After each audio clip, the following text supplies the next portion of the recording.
नमस्कार श्रोते हो. डॉक्टर वीरा आपटे लिखित उपनिषदांचे वैज्ञानिक विवरण या सरकारने पुरस्कारित केलेल्या ग्रंथाचे अभिवाचन आपण करत आहोत. कठोपनिषद अध्याय 2 वल्ली 2 भाग 2 ह्याकडे आपण वळत आहोत.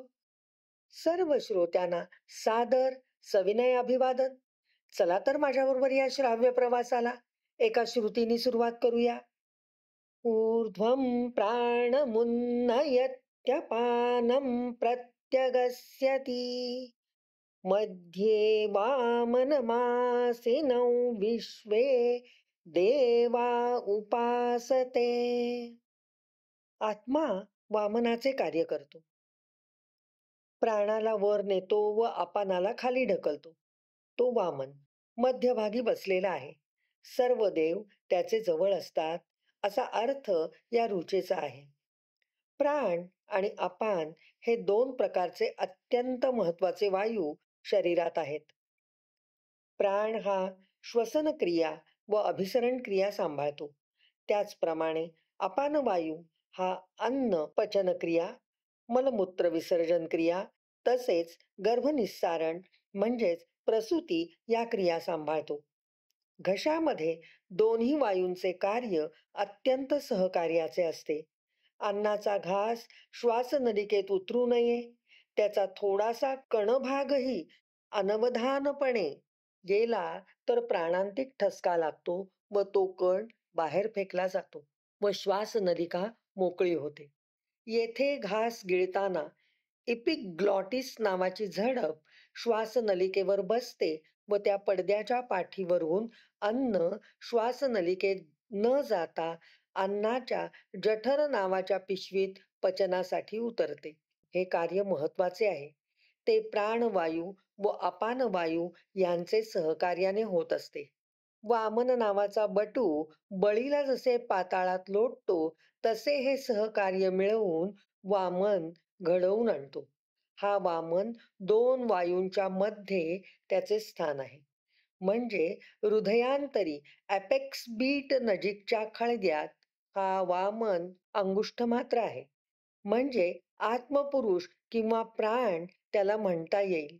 हे दोन्ही शब्द थोड्याशा अधिकाराने भिन्न पण कार्याने एकच.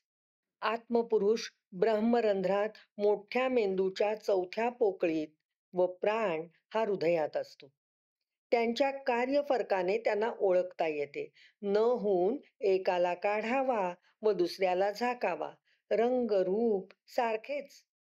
वरील वायूंचे परस्पर सहकार्य हे अत्यंत महत्वाचे न होऊन प्राण कासावीस होतो. हा त्याचा उद्गार. आत्म्याचा कासावीसपणा ओय या उद्गाराने कळतो. दोन्ही नादोद्गार आहेत. यातील प्राण प्राणवायू नव्हे तर आत्म्याचे काम करणारा आत्म्याचाच एक भाऊ प्राण. रामाने अवतार घेतला त्याला अनेक देवांनी मानवात तिर्यक योनीमध्ये जन्मून रामावतारात त्याचे भोवती राहून त्याला सहकार्य दिले. तसे प्रत्येक देहात प्राणदेवाबरोबरच अनेक देव त्याचे कार्य त्याच्याजवळ राहून करीत असतात.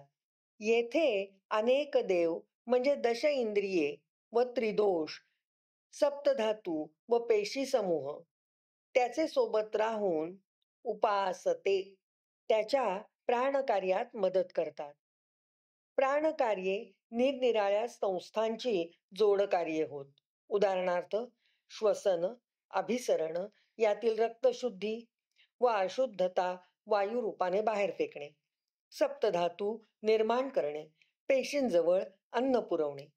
अस्य विस्त्रंसमानस्य शरीरस्थस्य देहिनः देहाद्विमुच्यमानस्य किम् अत्र परिशिष्यते. एतत्वैतत्. विनाशी शरीर संपते, आत्मा उरतो. शरीरात राहणारा देहाचा शासक जेव्हा शरीराला सोडतो, वेगळा होतो, तेथे काय उरते? तेच हे होय, असा या ऋचा मंत्राचा अर्थ आहे. शरीरातून देहाचा शासक हा रोज दिवसा वा रात्री स्वप्नामधून शरीराच्या बाहेर पडून विश्वसंचार करून येऊ शकतो. तो आत्मा असतो. त्यावेळी प्राण वा कुंडलिनी आत्म्याचे कार्य करते व शरीर सजीव ठेवते. आत्मा त्यावेळी बाह्य सृष्टीतील अनुभव घेऊन येतो. त्यावेळी आत्मा एक वा अनेक देह धारण करू शकतो. जगातील सर्व ठिकाणी जाऊ शकतो. त्याला अतिशय वेग असल्याने वेळ लागत नाही. कितीतरी संतांच्या बाबतीत या अनेक देहाच्या घटना घडल्या आहेत. मरणोत्तर येशू ख्रिस्तानी अनेक वेळा देह धारण केल्याच्या घटना आहेत. मरणपूर्व अशा घटना घडलेल्या आहेत.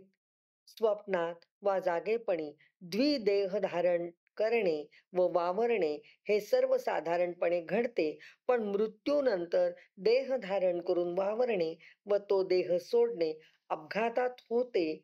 तसे ती परिस्थिती विसंस्त्रमान अवस्था होय. त्यात आत्मा त्वरेने बाहेर पडतो.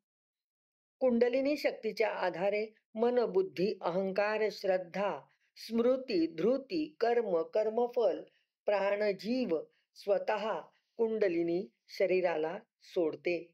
शरीर कलेवर म्हणून उरते. तो आत्मा, प्राण परत कधीही न येण्याकरता देह सोडतो. या प्रक्रियेस विसंस्त्रमान म्हणतात. एरवीचे सोडणे सामान्य असून आत्मा परत शरीरात येतो असे दिसते. परकाया प्रवेश करून शंकराचार्यांनी स्त्री विषय सुखाचा अनुभव घेतला व नंतर परत देहात परतून मंडन मिश्र व सरस्वती यांच्याशी धर्मवाद जिंकला. हे देह सोडणे व देहात परत येणे सामान्य आहे, परंतु ज्यावेळी आत्मा कायमचा देह सोडतो त्यावेळी तेथे काय राहते, असा प्रश्न नचिकेताने विचारला व त्याला भगवान यमधर्मराज उत्तर देतात, ते ब्रह्म असते, दुसरे काही नसते. एतद् वै तत्. हा प्रश्न अध्याय 1 वल्ली 1 20व्या श्लोकामध्ये विचारला आहे. तो असतो, तो नसतो असे काही लोक म्हणतात. खरे काय आहे? त्या प्रश्नाचे उत्तर वरील प्रमाणे आहे. न प्राणेन न पानेन मर्त्यो जीवति कश्चन इतरेण तु जीवन्ति यस्मिन्नेतावुपाश्रितौ. मर्त्य जीव प्राणाने किंवा अपानाने जगत नाहीत, तर दुसऱ्याच शक्तीने तो जगतो, ज्यात हे दोघेही समाविष्ट असतात, असा आहे या ऋचा मंत्राचा अर्थ. जीवाच्या सभोवती ऑक्सिजन असतोच, नायट्रोजन असतो. हे वायू एकत्रितपणेच जीवनाला उपयोगी असतात. पण हे वायू वापरण्यासाठी त्या शरीरात असे तत्व आवश्यक आहे की दोन्ही वायूंचा म्हणजे प्राण व अपान यांचे परस्पर सहकार्य घडेल. ते तत्व म्हणजेच आत्मा होय. आत्मा किंवा प्राण प्राणवायू व अपानवायू यांच्या सहकार्याने रक्त शुद्ध करतो आणि कार्बन डायऑक्साईड व पाण्याची वाफ उच्छ्वासावाटे बाहेर फेकतो. वनस्पती काही वेळेला उलट क्रिया करतात व तेही जीवसृष्टीसाठी सहकार्य म्हणूनच आत्मा वापरतो. हे प्राणकार्य होय. दोन्ही वायूंची गरज तशी आत्म्याचीही. इतकेच नव्हे तर व्यान, उदान, समान याही वायूंचे सहकार्य परस्परात घडवून आणून हे जीवन सुखकारक व कल्याणकारक आत्म्याकडून केले जाते. या सर्व शक्ती सहकार्याने वापरणारी शक्ती मूळ शक्ती असून ती आत्मशक्ती होय. अलीकडील संशोधनात एका शक्तीतून अनेक शक्ती निर्माण होऊन त्या काम करतात. त्यांची मूळ प्रेरणा, मूळ शक्ती आत्म्यासारखी असते असे सिद्ध झाले आहे. हन्तते इदं प्रवक्ष्यामि गुह्यं ब्रह्म सनातनं यथा च मरणं प्राप्य आत्मा भवति गौतम. असो, आता मी तुला हे गूढ सनातन ब्रह्म सांगतो आणि मरण प्राप्त झाल्यावर आत्म्याचे काय होते तेही सांगतो. भगवान यमधर्मराज येथून पुढे गूढ अशा आत्मा आणि ब्रह्म याविषयी नाचिकेताला सांगतात. आत्म्याचे मरणानंतर काय होते ते सांगतो असेही म्हणतायत. पाहू पुढे मागे राहिलेले प्रश्न येथे सुटतात की काय ते. योनिमन्ये प्रपद्यन्ते शरीरत्वाय देहिनः स्थाणुमन्येऽनुसंयन्ति यथा कर्म यथा श्रुतम्. आत्मा निरनिराळे मार्ग धरतो. काही शरीराचे आत्मे दुसऱ्या योनीत प्रवेश करतात व शरीर धारण करतात. काही स्थिर अणूच्या मागून जातात व कर्म व ज्ञानाप्रमाणे हे घडत असते. असा या ऋचा मंत्राचा अर्थ आहे. हे गौतम कुलोत्पन्ना, अनेक प्रकारचे जीव अनेक प्रकारची शरीरे धारण करतात. या अनेक प्रकारच्या योनीच आहेत. यांना कोटी म्हणावे.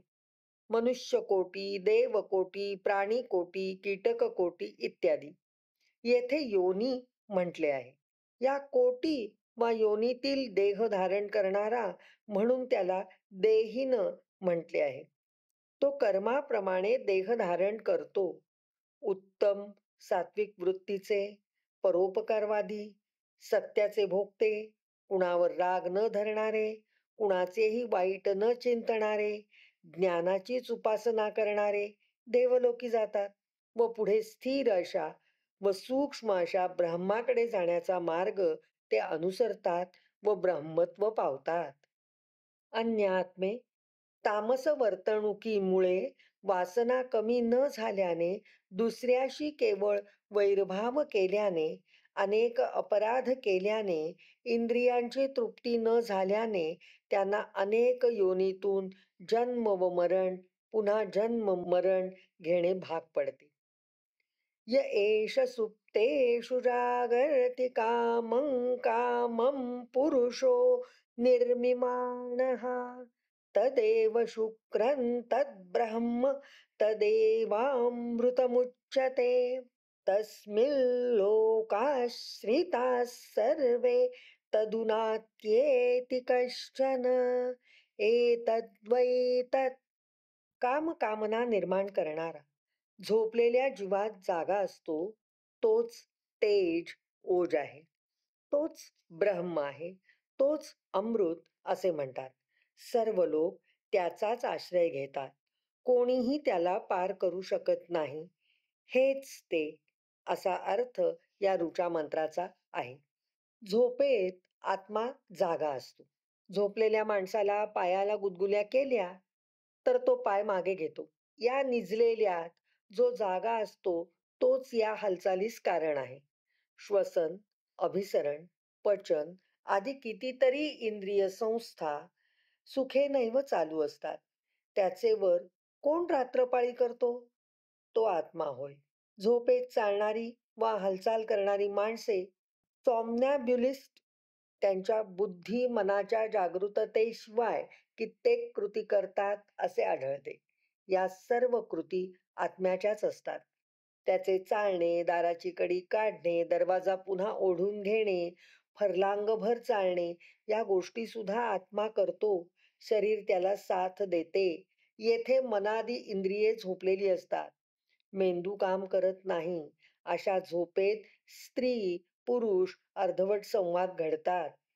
स्त्रीसारखा आवाज काढला तर पुरुषाचे उत्तर येते. हे सर्व करावयास कोण जागे असते? याचे उत्तर आत्मा हेच आहे. आत्मा हे परमात्म्याचेच भाग स्वरूप असलेले तेज आहे. तेज हे बुद्धीपेक्षा वेगळे आहे. मूर्ख माणूस तेजपुंज दिसतो.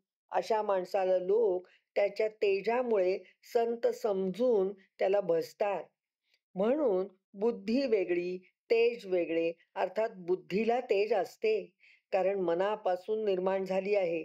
मन हे इंद्रिय आहे. या सर्व इंद्रियांना तेज मिळते ते प्राणामुळे. प्राण वा तेज कुंडलिनी देते. ते तिचे काम आहे.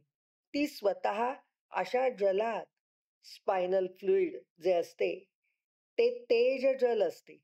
सर्व मेंदूचा आत्म्याचा ज्ञान मार्ग या जलाने वेढलेला असतो. ते ब्रह्म आहे. ते सर्व सजीवाच्या आत्म्याचा विकास करते, विचार करते. ते अमृतही आहे. येथे ज्ञानाचा पूर्ण विकास झाला की योनीमध्ये जन्म घेण्याचे कार्य थांबते व तो अमृत होतो. मृत्यूही नाही, ब्रह्ममयता येते. अविकसित आत्मा ब्रह्माच्या आधारावरच त्याच ध्येयाने जात असतो, पण तो त्याला ओलांडू शकत नाही. तो ब्रह्मरूप झाला की पुन्हा ओलांडण्याची आवश्यकता राहत नाही. तोवर या सर्व लोकांचा आधार हे ब्रह्मच असते. येथेच विरमूया. ओम शांती शांती शांती.